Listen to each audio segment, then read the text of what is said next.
Welcome back to Superbly Said Advanced English Vocabulary and Phrases.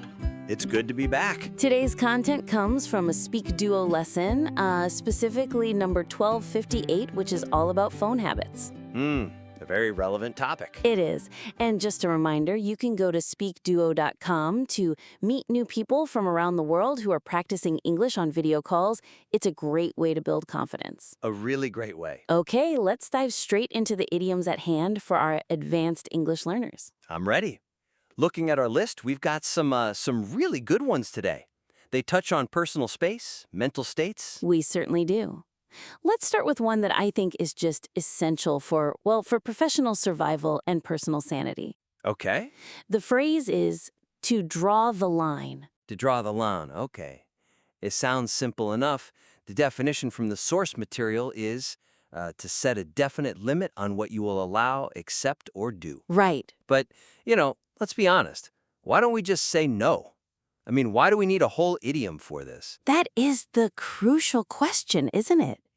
I think no is a refusal of a specific thing, a single instance. Drawing the line feels like you're establishing a policy. It just feels heavier. It does. It feels like a line in the sand. If I say no to a cookie, I just don't want that one cookie. Right now, yeah. But if I draw the line at eating sugar, I'm making a statement about my lifestyle. It implies this final boundary that just cannot be crossed. Exactly. It's like a warning shot. Look at the example from the source. I don't mind helping friends, but I draw the line at lending them large amounts of money. That is a perfect example because it shows the contrast. You're helpful, you're generous, Up to a point. up to that specific point. And the nuance is, if the friend crosses that line, the friendship itself could be in real trouble. It's a deal breaker. Let's apply this to the workplace. This is where I think advanced learners can really struggle to be firm without sounding rude. Right. You want to be a team player, but you don't want to get exploited. So imagine your boss keeps emailing you on Sundays. Okay. You could just say, I can't answer this, but that sounds like you're just busy this Sunday. Whereas if you use the idiom, You'd say something like, I am happy to work late during the week to meet deadlines, but I draw the line at answering emails on weekends. you're defining the territory. This is my time. Exactly. But there's a word of caution here. If you use this phrase, you absolutely have to mean it. What do you mean by that? Well, if you say, I draw the line at weekend work, and then you fire back a reply on Saturday morning, You've just erased the line. you've destroyed the power of your own words. The idiom needs consistency to have any weight. That's a great point. It's about integrity. Now, for our listeners preparing for IELTS, especially speaking part 2, where you might describe a challenge, this is gold. It really is. Instead of saying, I stopped him from being rude, which is a bit, basic, A little flat, yeah. you could say, I usually try to accommodate difficult people, but I drew the line when their behavior became disrespectful to the staff. It just shows so much more understanding of complex social dynamics. So, drawing the line is a calculated, logical decision. But let's shift gears to something that's pure, visceral emotion. Okay. Our next phrase is not to be able to bear something. I cannot bear it.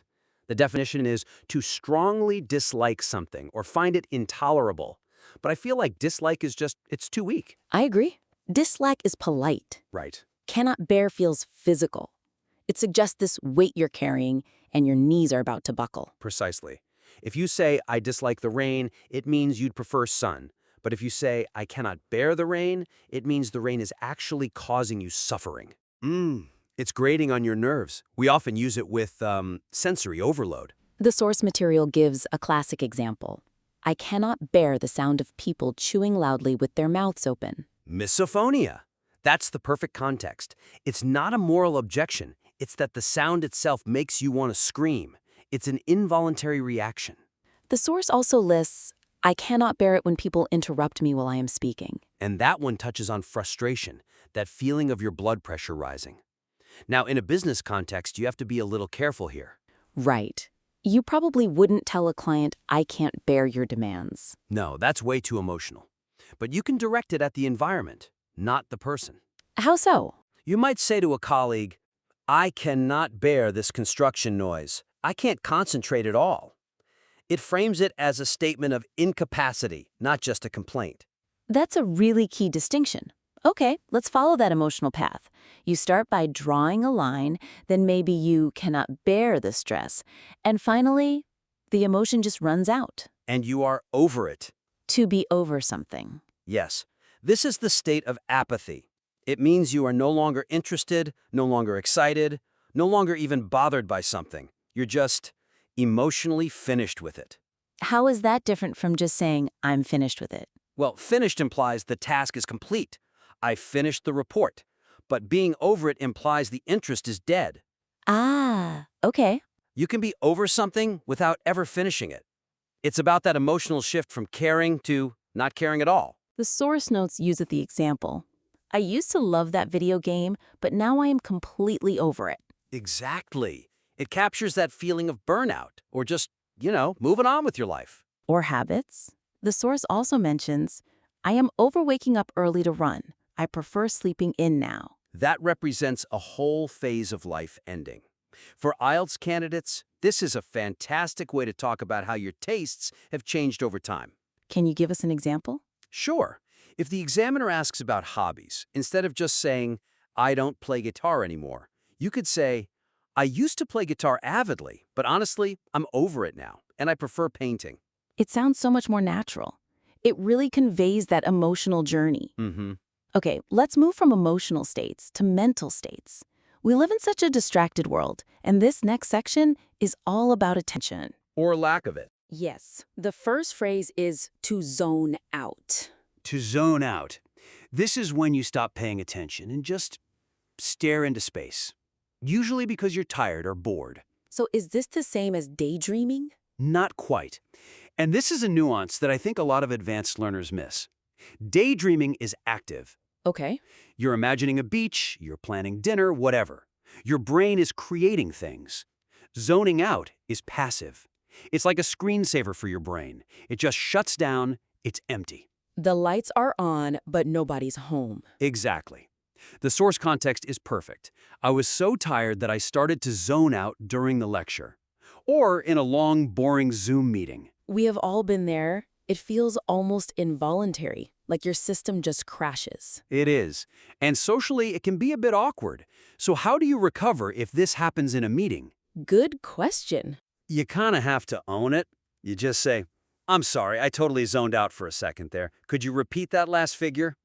It's just a human moment. Now let's look at a state that can look similar on the outside, but is the complete opposite on the inside. To be lost in thought. Right. This is the intellectual cousin of zoning out. To be lost in thought means you are completely focused on your own internal world. So if zoning out is an empty mind, lost in thought is a very full mind. Precisely. Your mind is incredibly active. You're solving a problem, processing an idea, replaying a memory. You're so focused internally that the external world just disappears. The source gives that great visual example. He walked right past me because he was lost in thought. The classic absent-minded professor. It's not rude, it's just that his mental volume was turned up so high he couldn't hear anything else. It sounds so much more positive than zoning out. Oh, it is. It implies depth. For an IELTS question about a daily routine, you could say, I actually enjoy my commute. It's the only time I can really get lost in thought and plan my day. That turns a boring train ride into productive mental space. Mm-hmm. The final phrase in this section brings us back to our source topic of phone habits. To be unplugged. To be unplugged. This just means being disconnected from all your digital devices, the internet, social media, usually to relax. It's funny we still use the word plug, isn't it? Everything is wireless now. It is, but the metaphor is so strong. It refers to that digital umbilical cord connecting us to everything. Being unplugged means you've actually severed the connection. You're off the grid. The source mentions being unplugged from work emails on vacation, but it also highlights how hard that is because of FOMO, the fear of missing out. That struggle is so real. I think being unplugged is almost becoming a kind of status symbol. It means you have the luxury to just disappear. And in a workplace scenario, it's a very useful phrase for setting expectations before a holiday. Absolutely. Instead of just saying, I won't be checking email, you say, I will be completely unplugged for the next week. It tells people not to even bother trying. The line is cut. Let's pivot to our third section, focusing on social interactions. The first phrase here is interesting because it plays with formal language in casual situations. Ah, yes. The phrase is to partake in. To partake in. Now, technically, it just means to join an activity or to eat or drink something. But you don't hear it that much in normal conversation. Not unless the speaker is trying to be either very formal or, as the source notes, humorous. Let's talk about the humor. Why is it funny to say, I am going to partake in a burger? It's the clash. Partake sounds biblical or like something you do at a royal wedding. A burger is, well, it's a burger. Messy and casual. Right. So you're applying this high-status language to a low-status activity, and that creates irony. It's a kind of mock sophistication. The source gives some good examples. Do you usually partake in office gossip? And I prefer to observe and not partake in heated debates online. Both of those work really well because they sound a little detached, a bit elegant. And what about in a serious business context? There, it works perfectly. A boss might ask, will you be partaking in the networking event this evening? It just elevates the event, makes it sound more significant. Okay. Next up, a phrase that describes a really strong negative reaction to boundary crossing, to feel invaded. To feel invaded. This is so much stronger than just feeling annoyed or disturbed. It sounds almost military, territorial. It is territorial. Think about a guest knocking on your door versus someone just walking straight in. The second one makes you feel invaded. Your personal space has been violated. The source material uses the example, I felt invaded when the airport security searched my bag thoroughly. That's a very relatable feeling. Logically, you get it. You know they have to do it. But emotionally, it feels like a violation. The source also mentions a digital version of this. Someone looking at your phone screen over your shoulder. Oh, that's the worst. For any IELTS discussions about technology or privacy, this is such a powerful phrase. Give us an example. You could say something like, targeted ads can be useful, but sometimes I feel invaded when they know so much about my private life. It conveys that sense of vulnerability. And finally, a word that has absolutely taken over youth culture, to be cringe. Cringe. This is a fascinating bit of language evolution. It used to be a verb, a physical action of pulling back in disgust. And now it's an adjective. That is so cringe. Exactly. It refers to something embarrassing or awkward. But there's a specific nuance here, isn't there? It's about secondhand embarrassment. Yes, vicarious embarrassment. You feel embarrassed for someone else. You're watching them do something awkward, and you physically feel the pain of it. The source gives two great examples. First, looking at my old high school photos is honestly so cringe. We're judging our past selves. And the other one? Filming TikTok dances in public spaces. Watching someone dance silently in a supermarket. It makes you want to look away. That physical recoil you feel, that's the cringe. Now, a quick warning for our advanced learners. This is slang. Very much so. Don't use this in a formal report. You would not write, the Q3 marketing strategy was cringe. Definitely not. But in spoken English, especially online or with friends, it's everywhere. Knowing it helps you understand the cultural vibe, even if you don't use it yourself. That brings us to the end of our deep dive. Now we're going to test your attention with a little quiz. I love a quiz. Let's see if everyone was paying attention to these nuances.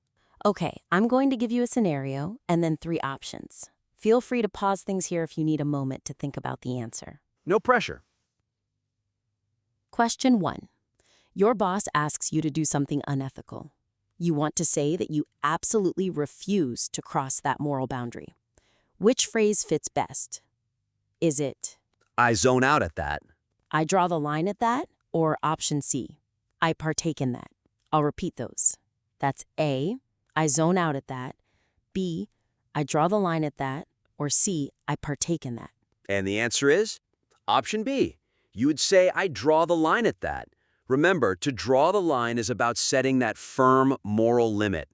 Just like with the money lending example. Right. Zoning out would mean you stopped listening, and partaking would mean you agreed. The exact opposite of what you want to do. Exactly. Okay, question 2.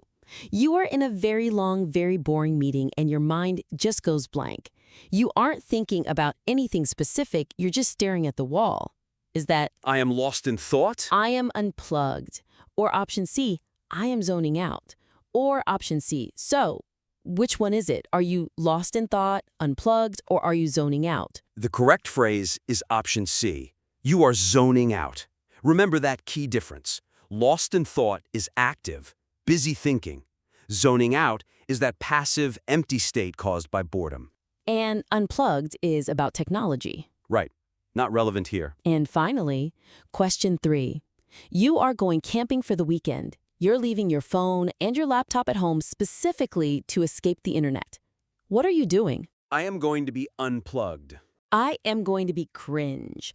Or option C, I am going to be over it. Or option C, one last time. Is it A, you're going to be unplugged, B, you're going to be cringe, or C, you're going to be over it? The answer is immediately option A. I am going to be unplugged. This directly refers to cutting yourself off from digital devices. Pretty clear, that one. Yeah. Option B would mean you're planning to be embarrassing, and option C would mean you're already bored of camping before you've even left. Excellent work if you got those right. To recap, mastering these specific phrases really does help you sound more natural. You aren't just saying no. You're drawing the line. You aren't just not listening. You're zoning out. If you're a SpeakDuo member, remember to check your email for the daily quiz and the review to really make sure you've learned these today. It really helps to solidify it. And if you want to accelerate your progress, check out the SpeakDuo Pro features. They include unlimited sessions and AI feedback. And don't forget the connect and practice sessions to use these idioms in real conversations. That's where it all comes together. Ready for more live practice? Book your next session at SpeakDuo.com. Thanks for listening.